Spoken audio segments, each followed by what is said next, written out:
मुलांनो, आज आपण नवीन प्रकरणाला सुरुवात करणार आहोत, घातांक। आता या व्हिडिओमध्ये आपल्याला बरेचसे सुरुवातीचे काही मुद्दे आपल्याला कव्हर करायचे आहेत। त्यातील पहिला मुद्दा आहे घातांकाची ओळख।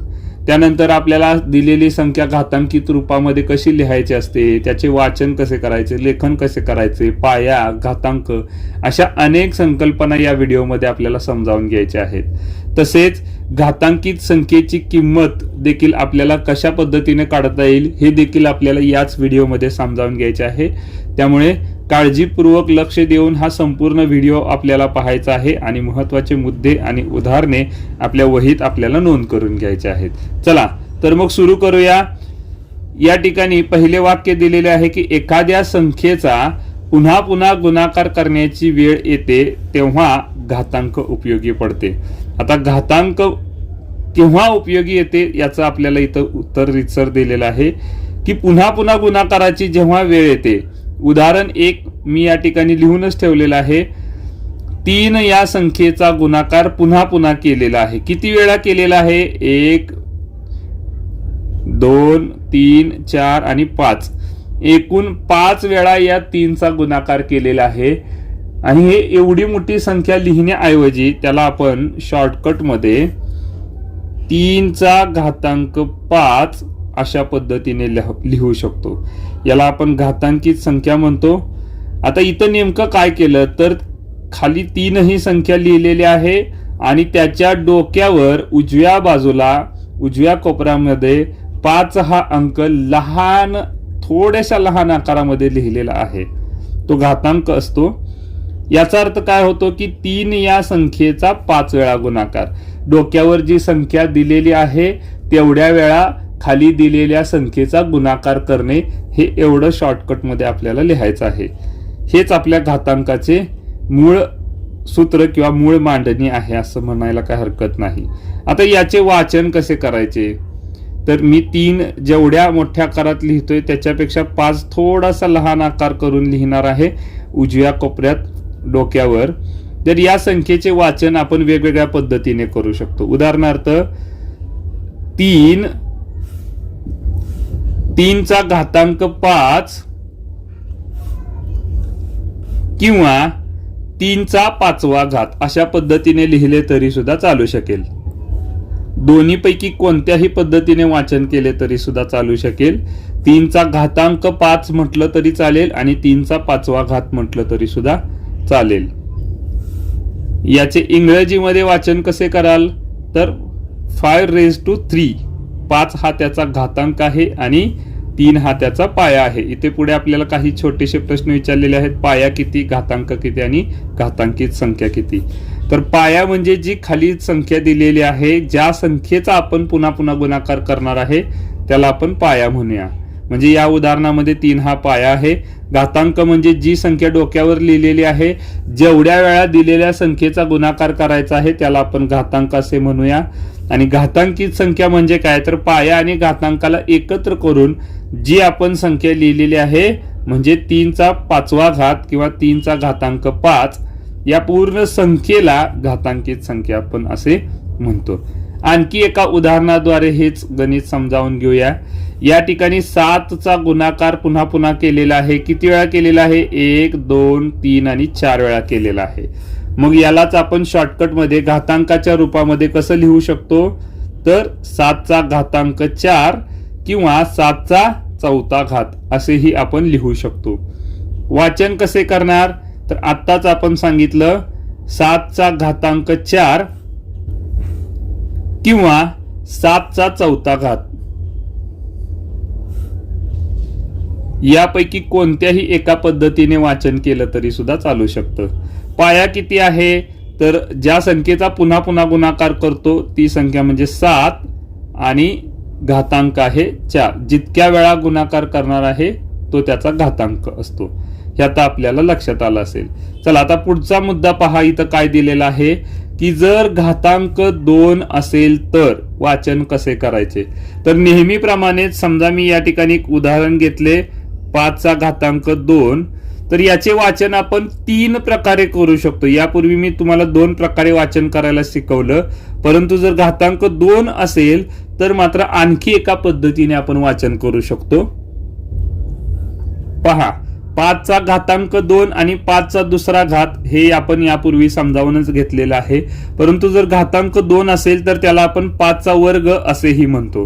वर्ग म्हणजे त्याच संख्येला त्याच संख्येने गुणणे, हे आपण मागील पाठामध्येच पाहिलेलं आहे. वर्ग म्हणजे त्या दिलेल्या संख्येचा 2 वेळा गुणाकार. इंग्रजीमध्ये आपण कसं वाचू शकतो? स्क्वेअर ऑफ 5 म्हणजे 5चा 2 वेळा गुणाकार असणार आहे. किती येईल गुणाकार? 25. हे आपल्याला यापूर्वीच वर्ग या घटकामध्ये आपल्याला समजावून सांगितलेले आहे. आता जर घातांक 3 दिले असेल तर वाचन कसे करणार? तर अतिशय सोपं आहे. आत्ता सारखंच, फक्त आपल्याला थोडासा बदल करायला लागेल. 8चा तिसरा घात याचे आपण 3 प्रकारे वाचन करूया. 2 तर यापूर्वी समजावूनच घेतलेले आहेत. तिसरं देखील वाचन कसे करणार ते आपण समजावून घेऊया. 8चा घातांक 3, 8चा तिसरा घात किंवा 8चा घन, हे देखील आपण यापूर्वीच्या उपघटकामध्ये समजावून घेतलेले आहे की जर घातांक 3 दिला असेल तर त्याचा अर्थ आहे 8चा घन, म्हणजेच 8चा 3 वेळा गुणाकार. जर ही दिलेली घातांकित संख्या आपल्याला गुणाकार रूपामध्ये मांडायची असेल, आता गुणाकार रूप म्हणजे काय? तर दिलेले संख्येचा घातांक पाहून तितक्या वेळा ती संख्या गुणाकार मांडणीमध्ये आपल्याला लिहायचं आहे. आणि त्याची किंमत काढणे म्हणजे काय? तर दिलेल्या संख्येचा तितक्या वेळा गुणाकार करणे. इतकं सोपं आहे हे. आणखी एक गंमत आहे की जर घातांक 1 असेल तर, म्हणजे समजा एखाद्या संख्येचा घातांक 1 दिला असेल तर जितका घातांक असेल तितक्या वेळा गुणाकार करायचा. तर एकच घातांक असल्यामुळे एकच गुणाकार, एकदाच गुणाकार म्हणजेच 5. म्हणजे यावरून आपल्याला लक्षात येईल की जर घातांक 1 दिला असेल तर तो दिला तरी चालतो आणि नाही दिला तरी चालतो. या उलट जर एखाद्या संख्येला घातांकच दिलेला नसेल तर समजायचं की या संख्येचा 1 हा घातांक लपलेला आहे. म्हणजेच दिलेली संख्या ही त्या संख्येचा एकदा गुणाकार असतेच. त्यामुळे 1 हा घातांक दिला तरी चालतो, नाही दिला तरी चालतो. आता हा पुढचा मुद्दा अतिशय महत्वाचा आहे. दिलेली संख्या, दिलेला पाया घेऊन घातांक रूपात लेखन करायचे आहे. म्हणजे एक उदाहरण घेतलेलं आहे. पहा, पाया 3 घेऊन 81 ही संख्या घातांक रूपात लिहा. घातांक रूपामध्ये लिहायचं आहे पण पाया 3 घ्यायचा आहे. 81 ही या संख्येचे लेखन आपल्याला घातांक रूपामध्ये करताना जर पाया 3 घेतला तर घातांक किती असेल हे आपल्याला शोधायचं आहे. तर यासाठी आपल्याला काय शोधावं लागेल की 81 ही संख्या 3चा किती वेळा गुणाकार केल्यानंतर येईल हे आधी आपल्याला शोधणं गरजेचं आहे. तर 2 वेळा घेतल्यानंतर 3 गुणिले 3 9 येईल. 9 ला आणखी एकदा गुणले 3 ने तर 27 येईल आणि 27 ला पुन्हा 3 ने गुणले की 81 येईल.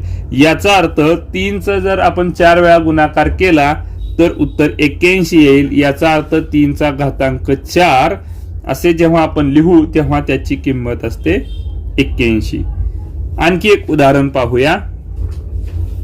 पाया 2 घेऊन 64 ही संख्या घातांक रूपामध्ये लिहायची आहे. 64 ही संख्या 2चा किती वेळा गुणाकार केल्यानंतर येईल हे पाहण्यासाठी आपण सोडवूया. 2 गुणिले 2 4, 4 गुणिले 2 8, 8 गुणिले 2 16, 16 ला पुन्हा 2 ने गुणले तर 32 आणि 32 ला पुन्हा 2 ने गुणले की 64. 1 2 3 4 5 6, 2चा 6 वेळा गुणाकार केला की उत्तर 64 येईल. म्हणजे 64 ही संख्या जर आपल्याला घातांक रूपामध्ये पाया 2 घेऊन लिहायचा असेल तर त्यासाठी 6 हा घातांक आपल्याला घ्यावा लागेल. आणि या व्हिडिओ मधील सर्वात महत्वाचा मुद्दा घातांकित संख्येची किंमत काढणे. या मुद्द्यासाठी मी जवळपास 5 उदाहरणे घेणार आहे. अतिशय सोपा मुद्दा आहे पण लक्षपूर्वक आपण ते समजावून घेणं गरजेचं आहे. सुरुवातीला एकदम सोपं गणित घेतलेलं आहे की 8चा 4था घातांक घात किंवा 8चा घातांक 4 याची किंमत काढायची आहे आपल्याला. म्हणजे काय? तर दिलेली संख्या पहिल्यांदा गुणाकार रूपामध्ये लिहायची.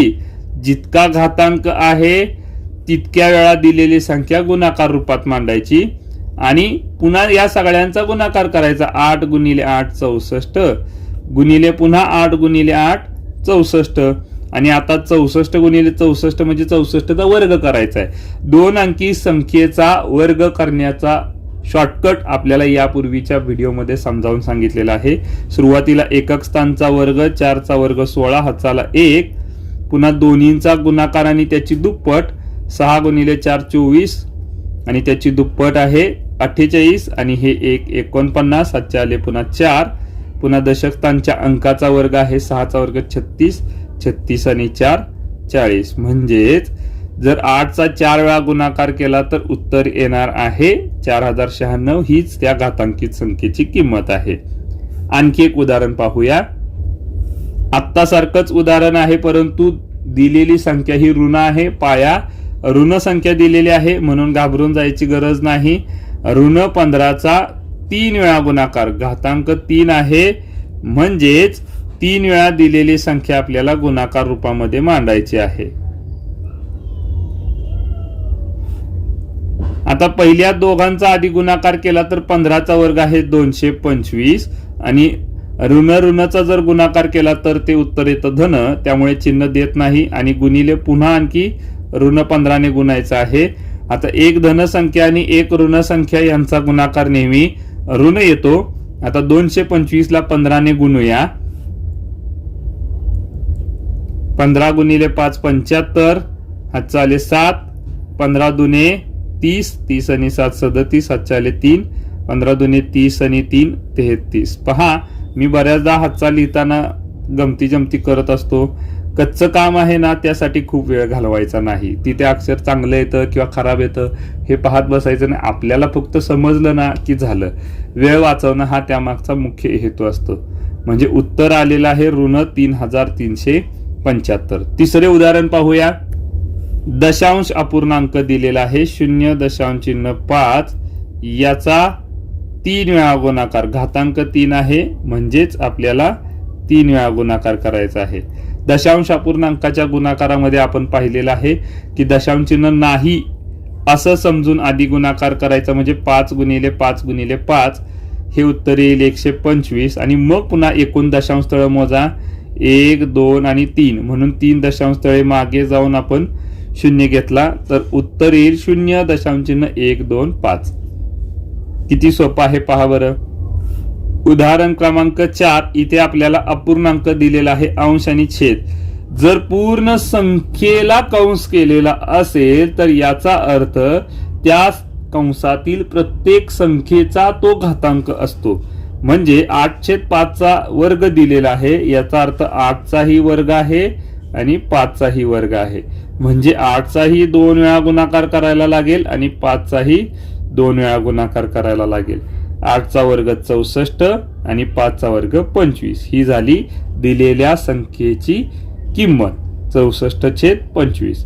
पहा जर मी फक्त अंशालाच कंस केला असेल आणि छेदाला केलेला नसेल तर याचा अर्थ काय घेता येईल आपल्याला तर अंशाचाच फक्त 7 वेळा गुणाकार करायला लागेल 4 5 6 आणि 7 आणि छेद मात्र एकदाच घ्यायला लागेल कारण छेदाला घातांक दिलेला नाही फक्त अंशाला कंस केलेला असल्यामुळे दिलेला घातांक हा फक्त अंशाचाच आहे असं आपण समजायचं.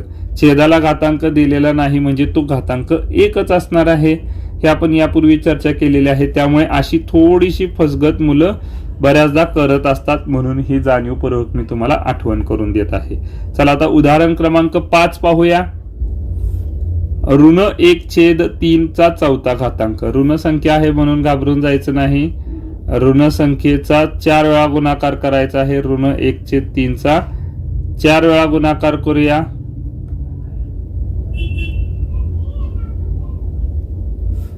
तर ऋण ऋणचा गुणाकार इथं धन होईल. इथं सुद्धा ऋण ऋणचा गुणाकार धन होईल म्हणजे उत्तर आपलं पॉझिटिव्ह येणार आहे. अंशांचा गुणाकार अंशस्थानी 1चा 4 वेळा गुणाकार केला तर उत्तर 1 येईल आणि छेदांचा गुणाकार छेदस्थानी 3चा 4 वेळा गुणाकार केल्यानंतर उत्तर 81 येईल. हे आपण मगाशीच थोड्या वेळापूर्वी आपण एका उदाहरणामध्ये पाहिलेलं आहे.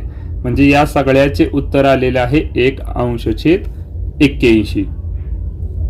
तर अशा पद्धतीने आपण घातांक म्हणजे काय, घातांकाची मांडणी कशी करायची असते, त्याचा पाया, घातांक रूपामध्ये कशा पद्धतीने लिहायचं आणि घातांकित संख्येची किंमत कशी काढायची, हे सर्व उपघटक या व्हिडिओमध्ये समजावून घेतले. धन्यवाद.